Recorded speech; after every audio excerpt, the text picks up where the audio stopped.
Hi, in this video, I will take you through the installation process of the Nisarga add-on version 2. So, for installation, navigate to Preferences in the Edit menu, and in this window, click on the Install button, and choose the nisarga.zip file from the File Explorer window.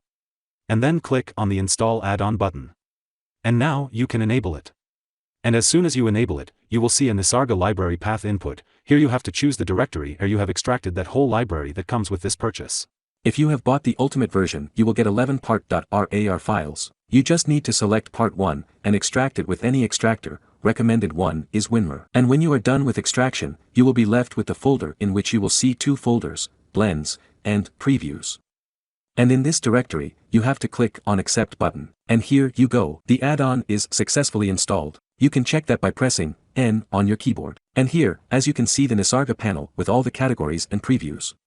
If you can't see this, you can email us or report a bug, and we will help you resolve this issue.